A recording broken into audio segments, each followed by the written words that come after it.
in the epistle? Who can really say what he's pointing out? Anybody? Okay. I didn't miss anybody. Okay. The epistle reading today is St. Paul saying from prison and from being all these stressors that he needs money. He needs money to eat. And the reason he needs money to eat is because he's hungry, just like the rest of humanity gets hungry. But what he's saying here is that he's dedicated his life to the church. And he's dedicated not only his life to the church, but to the people. And the people are the ones who are being benefited by the work of St. Paul. So what he says is, I'm doing all this for you. Can you not, out of all the benefits and blessings that you have, give to me some money so that I can buy food, because I'm not working? And that's what he says here. Do we not have the right to our food and drink? Do we not have the right to be accompanied by a wife as the other apostles and brothers of the Lord Cephas? Or is it only Barnabas and I who have no right to refrain from working for a living?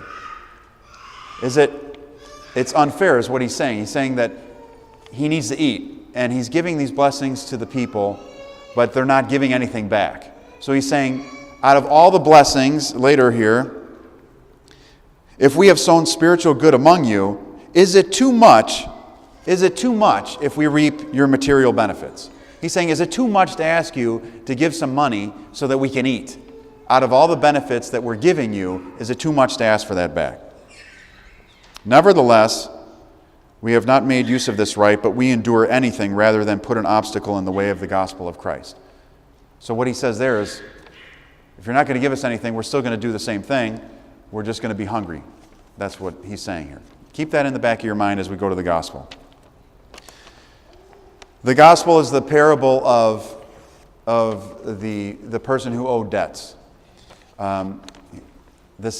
Just think, without getting into the numbers here, because when we talk about denaries and stuff, it's like talking about ruples or whatever. It doesn't really connect. But if you say someone owed $1 million and someone owed $10, let's keep it as that disparity between the two.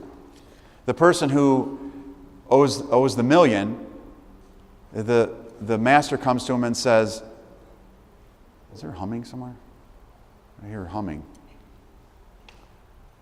Like chanting.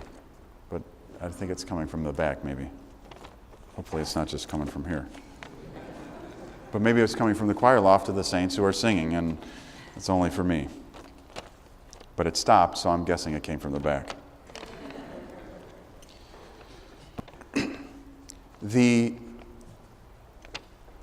man who owes $1 million, the person that he owes the money to, comes back to him and says, all right, you owe all this money, and now I'm going to sell your kids, I'm going to sell you into slavery, I'm going to sell all that you have until you can pay it back, and we'll call it even.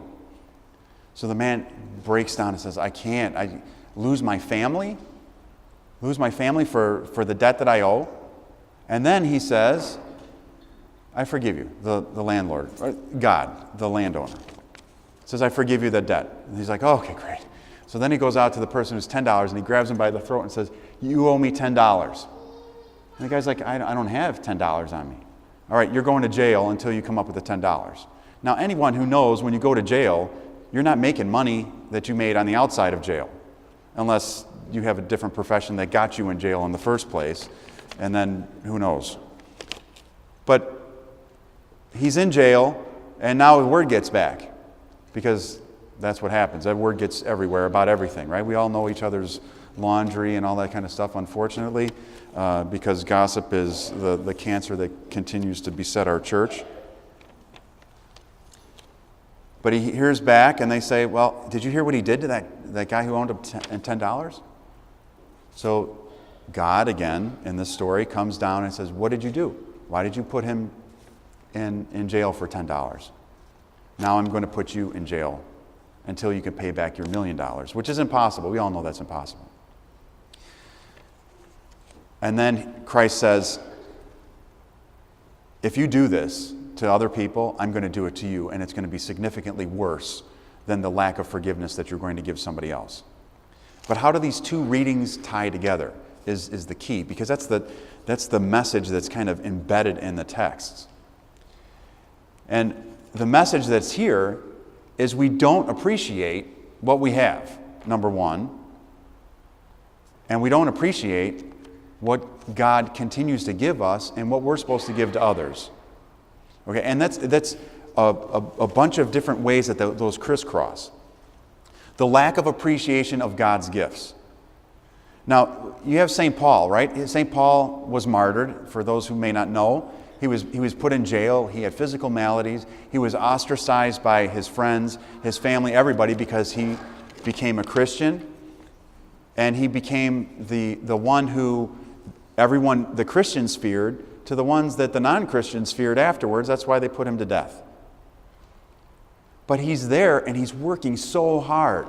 If you pick up the Bible and you flip towards 2/3 back in the Bible, you're going to run into some of his words. Anywhere from like half on, you're going to hit St. Paul's words over and over and over and over. That's all he did, was dedicate his life to teaching, to the church in Corinth, to the church in Galatia. I mean, we have all these different, the Romans. I mean, pick up any one of those epistles and look, and that's who he's writing to, is that church of that area. He does all that, and all he says is, can you at least give us some food? Is that too much to ask for?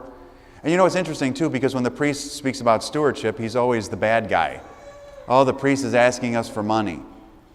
And it's the same words. And Stewardship Sunday, this is the thing to read here and then just forget about it. But like I said before, when I asked for an explanation of this, it's hard sometimes to get that out of the text without breaking it down section by section. So he's saying here, do you appreciate what God has given you? Do you appreciate what I'm doing for you? And if you don't, that's your fault. But if you do, give us some bread. Give us some food. Support the church so that it can function. Buy food for the apostles to give to the needy, because they had that ministry too.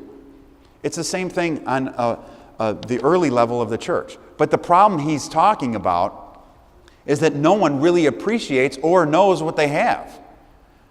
So if you think, well, it's all a give me, it's all owed to me, then you never truly appreciate what the offering is that you're supposed to give back to God.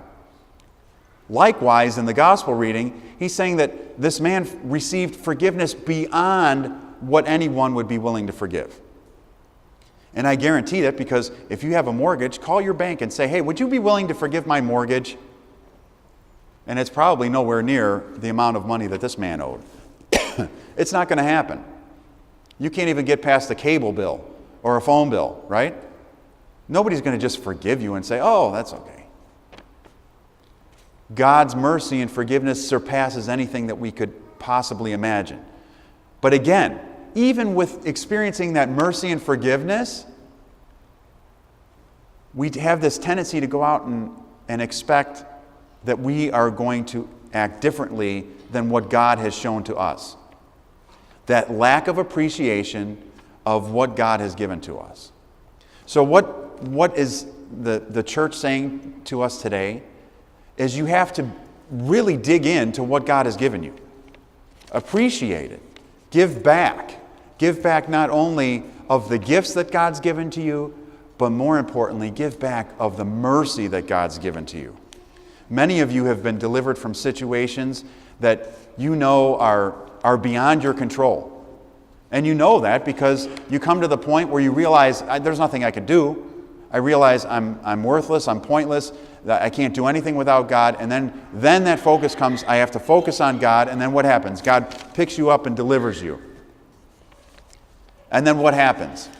We look at each other, we judge each other, we talk about each other, we do all these negative things, and then what happens to that mercy? If God says, you know what, I forgave you, and you can't do that on a much smaller level, and if we think that stealing, all right, so let's say stealing something, okay? You steal my wallet, I steal somebody else's wallet, okay? And the forgiveness might be the same if we all return each other's wallets. right? And we say, oh, forgive me, here's your wallet, and everybody's good. But when we put God into the mix, God, the author, the creator, the ultimate good one, into the mix, and He is willing to look past that, willing to look past the brokenness of His creation and say, you know what? I'll look past that. God to do that. Not just us, but God to do that. Think of the divine condescension, the lowering of God to us and saying, I'll raise you up out of that. There's a huge difference in the forgiveness level. We're talking about God forgiving and we're talking about us. But we have to understand that when we ask God for things, we have to give back. And not just money, but it's everything. It's our whole life.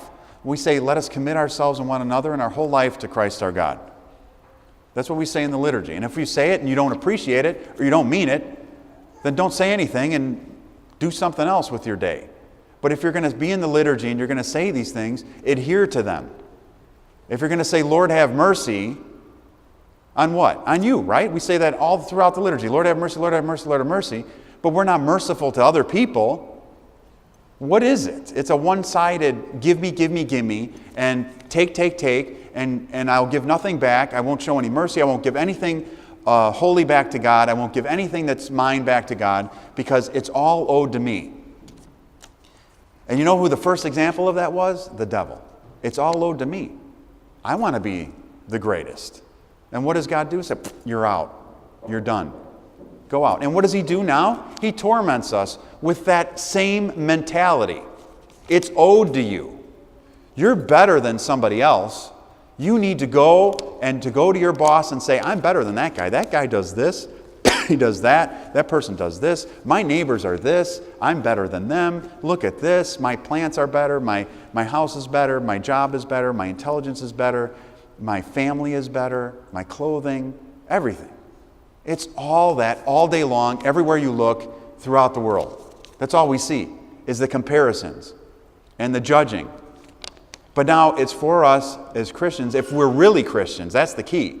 You might have a cross around your neck, you might say you're Orthodox, you might even do something that resembles your cross. When you do your cross too, when I see you come up for your cross, for God's sake, 3 fingers together, 2 fingers down.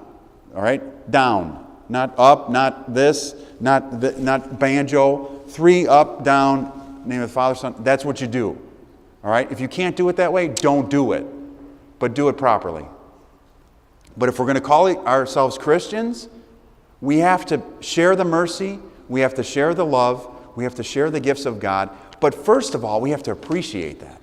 And if we don't appreciate the richness of our faith, if we don't appreciate the richness of God's mercy and presence in our life, then we're lost. Then this is a joke. Then being here is a waste of your time. You have to connect with God. And you have to say, what has God given me? The greatness of everything. And if you can't think of one thing, then stop breathing until you pass out and then realize the primitive gift that God has given you. The breath that you have, that you take every single, or stop your heart, grab it, squeeze it, and stop it. And say, I can start it again. Good luck. But where does that come from? Where does the spark of life come from? It comes from God. And if we're not appreciative even of that gift of life, and if we destroy it by sinful behaviors, by drinking, smoking, abusing our bodies, disgracing our bodies with artwork and piercings and all these other things, and walking around and exhibiting these things as if they are righteous, then what are we doing to the primitive gift of God? We're disgracing it. It's up to us to see what God has given us, to be appreciative, and most of all, to reciprocate that to others, to reciprocate that to God. And when we say, Lord, have mercy, we should also have mercy on those around us. Amen.